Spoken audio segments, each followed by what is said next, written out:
आपको जैसे मालूम है कि 16 तारीख को शाम के करीब करीब 9:45 बजे हम लोगों को इन्फॉर्मेशन मिली कि इस तरह से एक जख्मी हालत में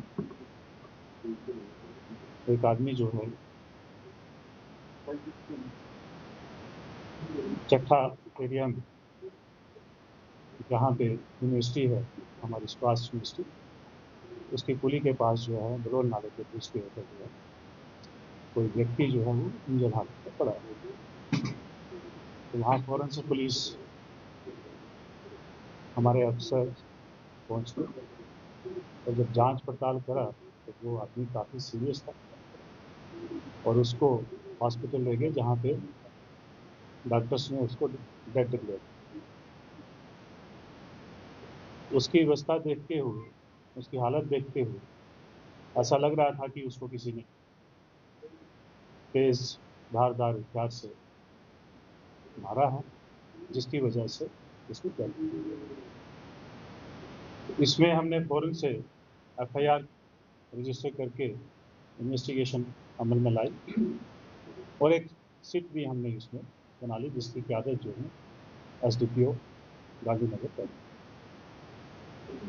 इस सिट के मेंबरान एसएचओ सतवारी, चौकी अफसर चट्ठा और उनके साथ जो दीगर ऑफिसर्स हैं और एसपी साउथ, इन सब ने जाके उस एरिया को अच्छे तरीके से देखा, जो भी लीगल फॉर्मेलिटीज़ होती हैं उन सबको पूरा किया, डेड बॉडी का पोस्टमार्टम करवाया गया और बाद में ये पता चला कि ये आदमी जो है, इसकी उम्र कोई 47 से 50 वर्ष के बीच में है, जो एक फौज से रिटायर हुआ आदमी है।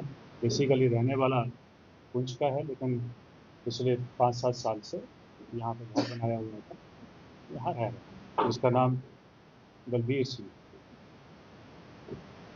इस घटना को देखते हुए जब हमने एसआईटी बना ली और इस एसआईटी के साथ साथ जो हमारी टीमें होती हैं, चाहे वो हमारी टेक्निकल टीम हो, चाहे हमारी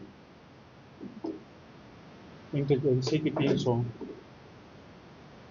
हमारे पुलिस स्टेशन को भी हमने एक्टिवेट किया, चाहे मीरा साहब का पुलिस स्टेशन हो या हमारे आसपास के ऑफिसर्स, चाहे वो चौकी ऑफिसर्स, सबको हमने अलर्ट किया और अपने जो हमारे सोर्सेस हैं उनको भी अलर्ट किया। दौरान तफ्तीश आसपास के सीसीटीवी की फुटेज को खंगाला गया, जिसमें कुछ हल्के हल्के हमें इम्प्रिंट्स जो है मिलना शुरू हुए। उसकी बेस पे, अपने सोर्सेस के इनपुट्स की बेस पे और अपनी इन्वेस्टिगेशन की जो कार्रवाई है उसके बेस पे हमारे ऑफिसर्स ने बहुत मेहनत करके, दिन रात एक करके इस केस को जो है वो क्रैक किया है। उसमें हम लोगों ने, पुलिस ने 2 लोगों को अरेस्ट किया है, जिसमें मोस्ट प्रॉबली एक जो है प्लानर है और दूसरा एग्जीक्यूट करने वाला। तो अभी हमारी तफ्तीश इसमें जारी है। मोटे मोटे तौर पे ये है कि एक फैमिली डिस्प्यूट जो है वो सामने आ रहा है, डिस्टर्ब लाइफ जो है वो सामने आ रही है, जिसके चलते जो है ये सारी घटना हुई। अभी तफ्तीश जो है वो रवा है, जैसे जैसे और कुछ हमारे पास चीज़ें आती जाएंगी, पता चलता जाएगा, तो आप लोगों को ब्रीफ किया जाएगा। जी, जैसे कि मैंने आपको कहा कि फैमिली डिस्प्यूट है। जो अक्यूज है, जो मेन अक्यूज है, वो ब्रदर इन लॉ है डिसीज का, जिसका नाम गुरविंदर सिंह है, और तो जो को अक्यूज है उसका नाम जो है रविंदर सिंह अलियास पटेल। इसमें अभी तक की इन्वेस्टिगेशन में ये भी पता चला है कि खासकर धर्मेंद्र का जो है कोई क्रिमिनल रिकॉर्ड नहीं है। अलबत्ता जो रविंदर है उसका एक चोरी का पर्चा लगा हुआ है 2024। इसके अलावा इनका फिलहाल कोई क्रिमिनल रिकॉर्ड नहीं। सर ये प्लानिंग तो किस तरह की कहाँ तक की गई? देखिए, इस तफ्तीश में ये पता चला हमें कि अभी मोटे तौर पे ही बता रहा हूँ मैं कि कम से कम भी 1 डेढ़ महीना पहले से प्लानिंग चल रही थी, क्योंकि जो डिसीज़ है उसको शराब पीने की आदत थी, थोड़ा झगड़ा झुगड़ा करने की भी आदत थी। तो वो चीज़ें जो मुझे लगता है कि काफ़ी आगे निकल चुकी थी, जिसकी वजह से जो अक्यूज़ है उन लोगों ने प्लान किया कि इस आदमी को रास्ते से हटाया जाए। देखिए, अभी तक तो जो हमारी इन्वेस्टिगेशन, जिसमें मैं कुछ नहीं कह सकते क्योंकि अभी ये बिल्कुल शुरुआती मरहले में है। जैसे जैसे हमारी इन्वेस्टिगेशन आगे बढ़ेगी, इसमें अगर किसी और की भी इन्वॉल्वमेंट आएगी तो उसको इसी तरीके से डील किया जाए। किस तरह से घटना को अंजाम दिया गया है और जो 5 टाइप वेपन यूज किया गया था, कहाँ से इन्होंने लिया और किस तरह से ये पूरा मामला है? देखिए, जो एग्जीक्यूटर है वो पेशे से कसाई है, वो मीट का काम करता है। वो जो मीट काटने वाला चाकू कह लीजिए या जो हथियार है, उसी हथियार से, जो अभी तक पुलिस ने बताया कि उसी हथियार से ये घटना को अंजाम दिया है। अब जो इसके कहने के मुताबिक वो जो चाकू है या जो हथियार है वो इसने उसी नाले में कहीं फेंका है। तो हमारी तफ्तीश इसके ऊपर जारी है, हम लोग इसको ढूंढ रहे हैं। मुझे लगता है कल तक या 1 2 दिन में जो होगा वो बरामद हो जाएगा।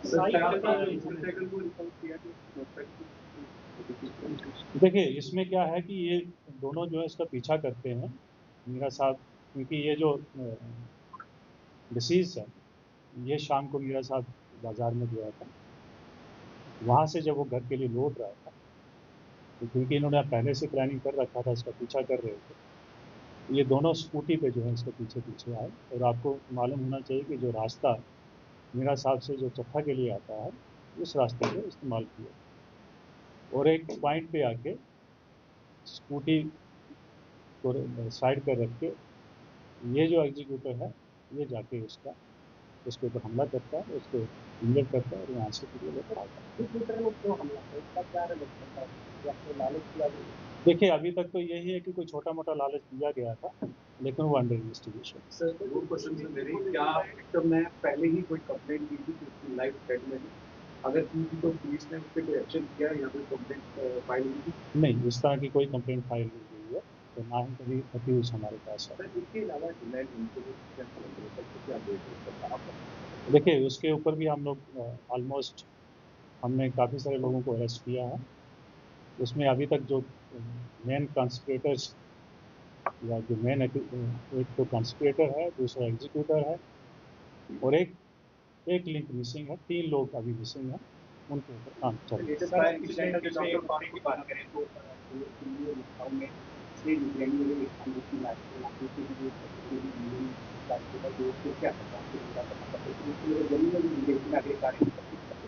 देखिए, अभी तक हमारे पास ऐसी कोई इन्फॉर्मेशन नहीं है, ना ही उस तरह की कोई। सर डॉक्टर फारूक अब्दुल्ला जो है दिल्ली एक ही गई है जी, उसमें जैसे आप लोगों को मालूम है कि डीआईजी साहब की एक ज़ेर क़यादत एक सिट बनाई गई है। वो सिट अपनी इन्वेस्टिगेशन कर रही है और साथ साथ में एक इंक्वायरी जो है उसकी चल रही है, जो बहुत ही सीनियर रैंक के आपको सामने आएगी चीज़ें, वो आप लोगों को पता चलेगी। देखिए, मैंने आपको कहा कि वो इसकी इन्वेस्टिगेशन जो है डीआईजी साहब कर रहे हैं, उनकी ज़ेर क़यादत में है। वो अपनी इन्वेस्टिगेशन इसकी चल रही है। देखिए, पुलिस की नौकरी है ही चलेगी और हम लोग इसके लिए बिल्कुल तैयार हैं। ऐसे क्राइम को रोकने के लिए नेक्स्ट स्ट्रेटजी वो क्या किस तरह होगी? के क्राइम? ये मर्डर केस हो गया, जैसे आप थेफ्ट होता है तो ये तो आप सॉल्व करते हैं। देखिए, सबसे पहले तो हमारा ये काम है, ड्यूटी है कि कोई इंसिडेंट ना हो। हम प्रिवेंशन पे ज़्यादा काम करने की कोशिश करते हैं। लेकिन जैसे आपको मालूम है कि सोसाइटी है, तो सोसाइटी के अंदर कुछ न कुछ घटना तो ज़रूर सर इनके फेस्टिवल में ही है नवरात्रि चल रहे हैं। पहले मैं उनका जवाब दे दूँ, कोई ना कोई घटना होगी। उसके बाद अगर कोई घटना हो जाती है तो उसको हम, जिसने वो घटना की है उसको कानून के कटघरे में खड़ा करना हमारा। जी, मुझे लगता है 24 घंटे के भीतर भीतर हुआ। जी, देखिए सबसे पहले तो मैं आप लोगों के माध्यम से सभी जम्मू वासियों को नवरात्रों की शुभकामनाएं देता हूँ और साथ साथ में आने वाली ईद की सबको बहुत बहुत शुभकामनाएं। और जहाँ तक रहा ताल्लुक कि सिक्योरिटी का क्या इंतजाम रहते हैं, तो जनरली जो हमारे इंतजाम जो हमारे पैरामीटर्स होते हैं, जिन जिन चीज़ों को एड्रेस करना होता है वो प्रॉपरली एड्रेस हो रहे हैं। आपने देखा होगा कि हमारा जो जब भी नया साल शुरू होता है उसमें बहुत सारे फेस्टिवल्स भी पहले 2-3 महीने में होते हैं, और आपने देखा है कि पिछले 2 महीने 3 महीने सभी फेस्टिवल जो हैं शांतिपूर्ण तरीके से हुए हैं, और आने वाले फेस्टिवल भी इसी तरीके से होंगे। और मैं साथ साथ में ये भी अपील करना चाहता हूँ लोगों से कि अमन शांति जो है बनाए रखें। अगर किसी को कोई किसी किस्म की कोई खबर मिलती है या कोई अंदेशा रहता है किसी इंसिडेंट का, तो फ़ौरन से फ़ौरन जो है पुलिस देखिए इसका इसका डिसीजन जो है वो डीएम साहब ने दिया है। और किसको बैन किया, बैन तो हमने किसी को नहीं किया, लेकिन लाइव कवरेज जो है वहाँ की जो होती है वो एक ही किसी मीडिया अथॉरिटी को दी है, वही सबको आगे तो ठीक है। अगर उन्होंने बोला है कि परमिशन लाइए तो आप लाइए। नहीं, लाइव लाइव कवरेज की बात है वो, बाकी बाकी का मुझे पता नहीं। सिंगल एजेंसी को लोग दिया, वही आपको फुटेज देंगे। जी देखिए मैंने आपको बताया कि ये फैमिली डिस्प्यूट चल रहा था। अगर आप उसकी डिसीज की हिस्ट्री देखें तो पहली एक शादी हुई थी जिस जिस शादी में भी थोड़ा बहुत इश्यूज चल रहे थे। उसके बाद जो पहली वाइफ की डेथ हुई तो उसने दूसरी शादी की। पहली शादी से जो है एक बेटी है, और दूसरी शादी 2012 में की। लेकिन 1 साल के अंदर अंदर जो है मियाँ बीवी में खटपट करना शुरू हो गई, और जिसकी वजह जो आज बता रहे हैं कि वो आदमी की नेचर थी या उसका शराब पीना या लड़ाई झगड़े वाली नेचर थी। तो देखिए ये वो डॉक्टर बताएंगे, जब हमारे पास पोस्टमार्टम रिपोर्ट आएगी तो डॉक्टर बताएंगे। अभी तक देखिए अर्निया का जो केस है, अर्निया का केस जो है उसमें रामगढ़ पुलिस स्टेशन में इंक्वेस्ट चल रहा है, वो प्रॉपर तरीके से चल रहा है। वो लोग इस चीज़ को अच्छे तरीके से इन्वेस्टिगेशन कर रहे हैं। तो ये रामगढ़ का ये सांबा पुलिस बता सके। देखिए पब्लिक के लिए यही मैसेज है कि जम्मू पुलिस जो है वो आपकी सेवा में 24 घंटे है। जो हमारी ड्यूटी है कि आपकी जान और माल की हिफाजत करना और आपकी डिग्निटी की हिफाजत करना, वो हमारा काम है, और इसको जम्मू पुलिस जो है बखूबी निभा रही है।